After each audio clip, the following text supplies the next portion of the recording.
Good evening and welcome. Tonight we will be going over the history and geography of Azuay in Ecuador. A couple of notes. I'm filming this a little earlier in the morning than usual, so the morning bird is out. If you can hear it singing its heart out, that's what that sound is. Also, my finger's doing a lot better. If you didn't see yesterday's video, I got a infection from a cat bite, but it's healing really well. I'm really hoping that maybe by like Friday's video, you'll be able to see my full hands again. So thank you for all the well wishes, by the way. It's very sweet of you all. But let's talk about Azuay, this little region here in Ecuador. Of course, the main geographic feature of this area is the Andes Mountains that pretty much dominates almost the entirety of it. This little chunk here is a little bit more coastal, but that doesn't mean it's flat or sandy or anything. It's still quite forested, quite lush and green, and quite hilly as well, but it's not as hilly as the rest of it. The capital you can see here is Cuenca, named after the city in Spain. There are some really cool forests and things over on this side, up in the mountains. But there is a huge national park right here. It is the Cajas National Park. Parque Nacional de Cajas. And it's really beautiful.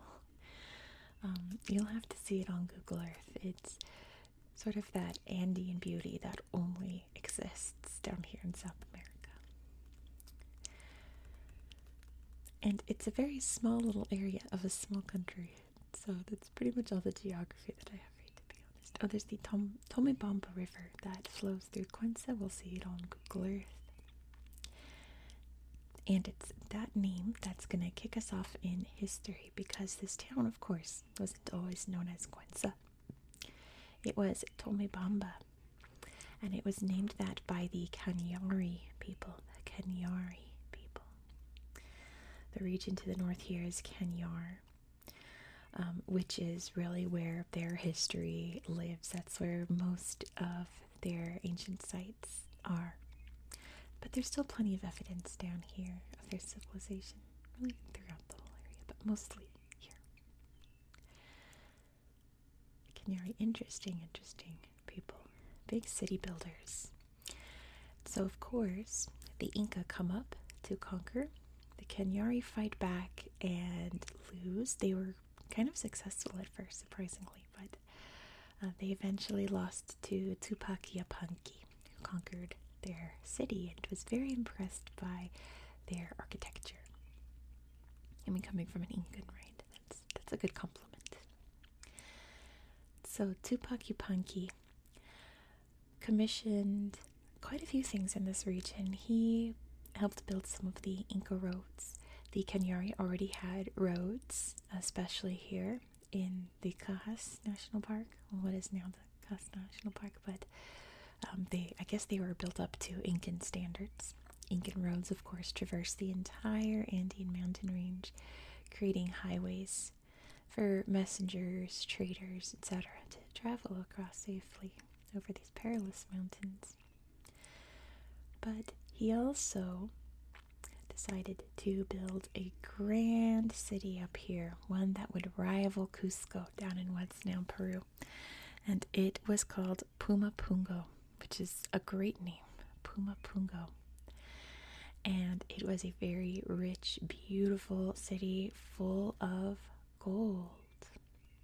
That sounds familiar to you. Hold that thought.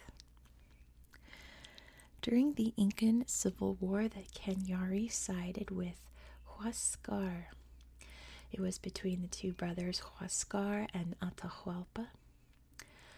Atahualpa would win out. If you know your Incan history, the Incan Civil War ended literally months, if not weeks, before the Spanish made contact with the Inca. It was literally almost immediately after. So I assume the Kenyari were still quite bitter about being on the losing side of the Civil War. So when the Spanish made contact with them and said they're going to take down the Inca, they sided with the Spanish and helped them to defeat the Inca at the Battle of Sacsayhuaman in 1536. Of course, the Spanish had heard stories of a legendary city of gold that they called El Dorado. And there's quite a big quest out to find it, right? But of course they had rolled up here in Tomebamba and Pumapunga, or at least what was left of it, because when the Incas heard that the Spanish were coming, they burned the city and took all of the riches that the city had and fled. So the Spanish pretty much ignored these old ruins, whatever. They weren't worried about that. They wanted to find the rich, lush city of gold. So it is believed that that was El Dorado. Of course, it wasn't, all paved with gold and all the buildings made of gold like the legends say. Sorry for my neighbor upstairs. They've been chomping around all night. But it was probably the closest thing to El Dorado, right? And of course, it no longer exists. It is in ruins to this day. We'll take a look at it on Google Earth. They founded the town of Cuenca in 1557, named after the city of Spain. The old town is a UNESCO site, which we'll look at that first thing when we head to the tablet. This is at an awkward angle. You can see this is the spine of my book here, so I'm not about to adjust angles and everything just to show you that. So we'll get to that in a minute. And pretty much that's where we are today. Of course, it is part of Ecuador today. And most of the region is just little towns, campsites, camping and glamping pretty much.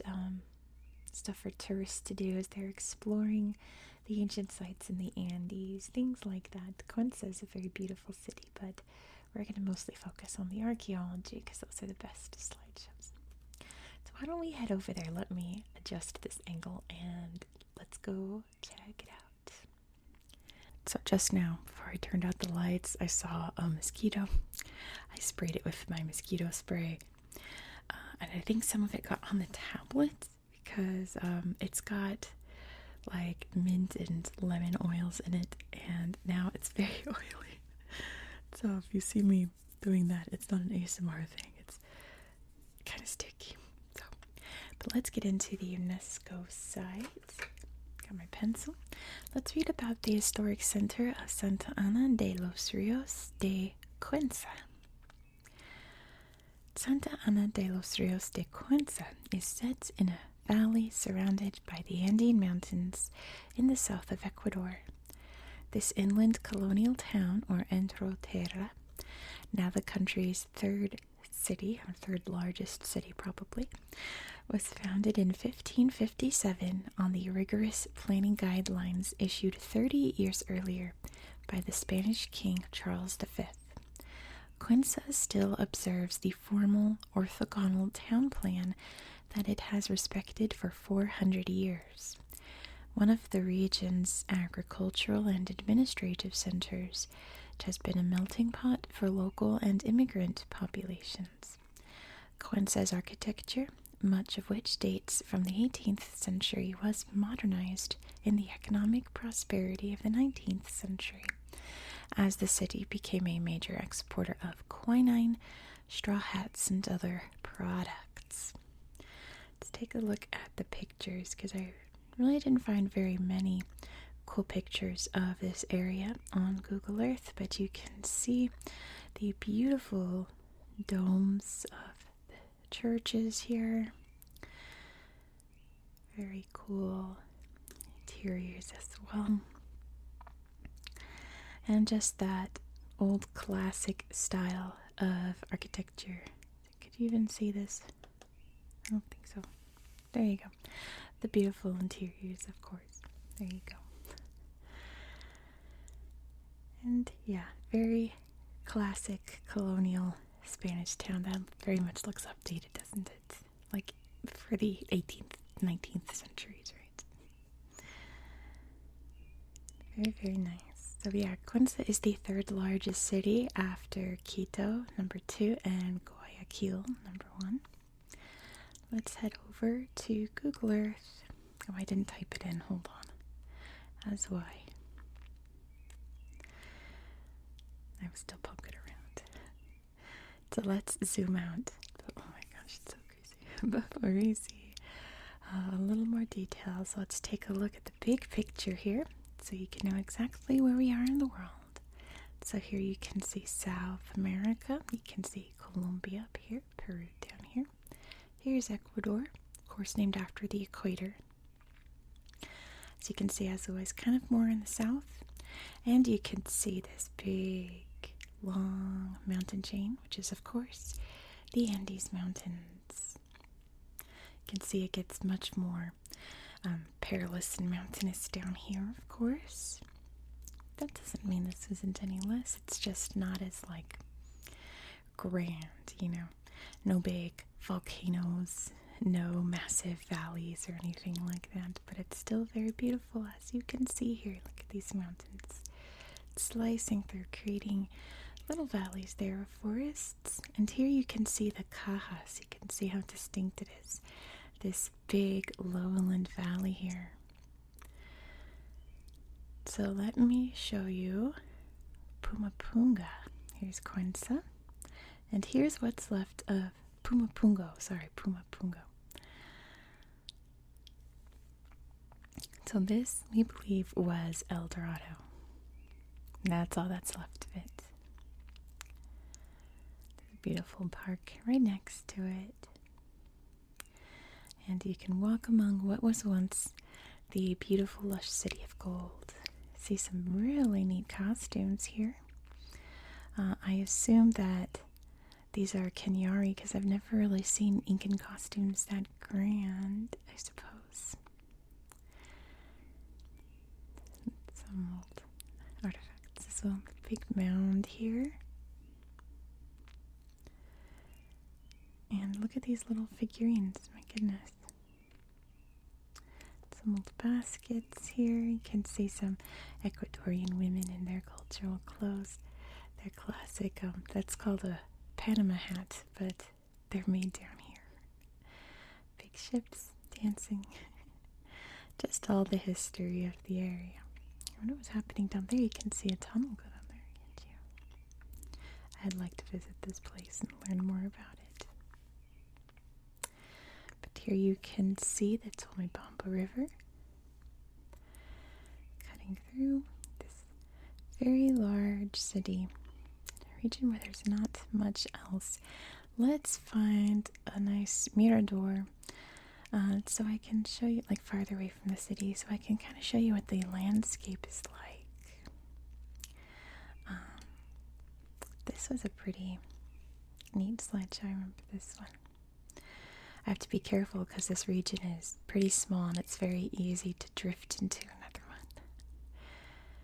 Beautiful flowers. It's very, you know, that lushness, that green, hello, man, that you really only find in the Andes, where it's like a prairie, but it's so much greener, you know.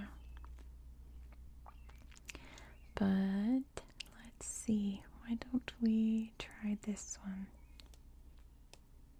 Oh, it's just a city park. Let's see. I gotta be careful. Let me throw the borders back up just to make sure we don't leave the area. Okay, good.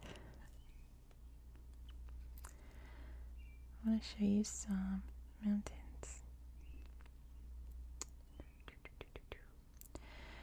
I'm trying to avoid these ones because they're just views of the city. How about this laguna? I don't think I've looked at this one. Oh, here. Yeah, that's lovely. Nice little valleys here. Oh, they're having a party. A little farmland, it looks like there. Having a party. gorgeous lush land. And they're having a party. Little town. And, oh, they're not having a party. But it's beautiful, isn't it? Very, very, very gorgeous. Alright, let's take a look at the Cajas National Park. Now here you're going to see the real beauty of this area. Look at this. How absolutely gorgeous, right? Stunning, stunning, stunning. This sweet little llama out here, adding to that ambiance, that Andean ambiance. These old gnarled trees, all kinds of brush life. And I wonder if that's an Incan road. Because they're all throughout this park. Bridge up there.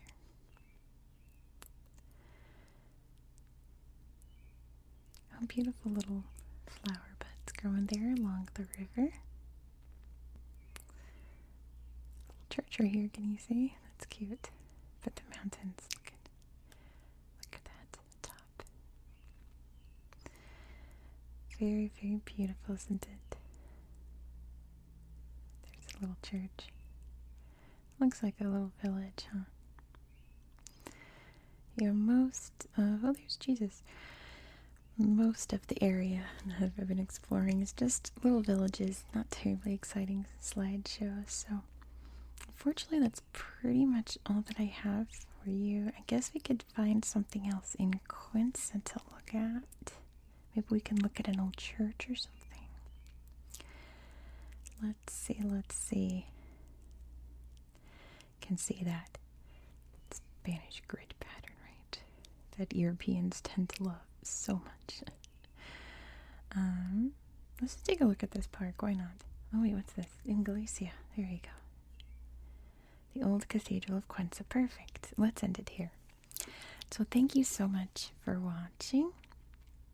If you enjoyed this style of content, please consider subscribing. And if you're an old-timer here, guess what? We have finished the A's. We've gone through every region of the world that starts with A. At least I hope so. Let me know in the comments if I missed any, because I will cover them later. But I think I might have got them all, you guys. So, oh, sorry, Jesus. It's terrible. Well, I guess, anyway. Oh, there's that building we saw on UNESCO. Sorry, this is so pretty, isn't it? My goodness. What a beautiful church. Oh, there's Jesus all laying out, and Mary being sad, of course, but don't worry, he'll be back. So, we're heading off to the B's next. There's Jesus being born, and then we just saw Jesus dying. Like a full circle. But no resurrection, I guess. Maybe I missed it. We are starting with the B's, and starting off in Vietnam. And I'm excited to show you this area in Vietnam. It is so, so pretty. And speaking of Jesus, we're going to see him again. Yes, in Vietnam. So be sure to subscribe because you're not going to want to miss that one. He's way bigger than the ones that you've seen in these slideshows. Be sure to subscribe so you won't miss out. I hope that you found this video to be relaxing and educational. And I hope that you have a good